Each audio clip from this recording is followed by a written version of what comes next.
Nito lang nakaraan, hinamon ni Pangulong Ferdinand Marcos Jr. ang bansang China na dapat tigilan na umano nito ang ginagawang panghaharas ng mga Chino sa mga Pilipino sa South China Sea. Kapalit nito, ibabalik daw ni Marcos Jr. ang Typhoon missile system sa Estados Unidos. Kung matatandaan, ang US Typhoon missile system ay idineploy ng mga Amerikano dito sa Pilipinas noong buwan ng Abril taong 2024 bilang bahagi ng balikatan military exercises. Pero sa isang pulong balitaan, sinabi ni Army Chief Lieutenant General Roy Galido na gagamitin pa rin nila sa mga pagsasanay ang Typhoon missile lalo na sa muling pagbabalik ng balikatan military exercises ngayong taon. It's part of our training. It's part of the prelude to balikatan.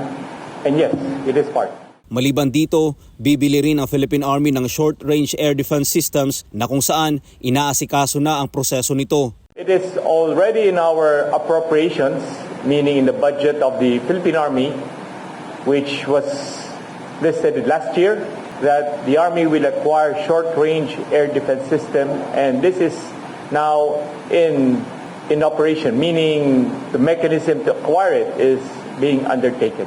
Sinabi ni Galido na ang pagbili ng mga makabagong kagamitan at ang mga gagawing drill para sa ikalawang yugto ng Combined Arms Training Exercise o CATEX Katihan ay dinisenyo para subukin ang kakayahan ng militar na tumugon sa isang pambansang krisis na dulot ng ibang bansa. Sa ngayon anya, susubukan ng Army ang mga plataporma at kanilang kakayahan para ipakita ang lakas nito sa loob ng 200 Nautical Mile Exclusive Economic Zone o EEZ ng bansa sa pamamagitan ng koordinasyon at pakikipagtulungan ng Philippine Air Force at Philippine Navy.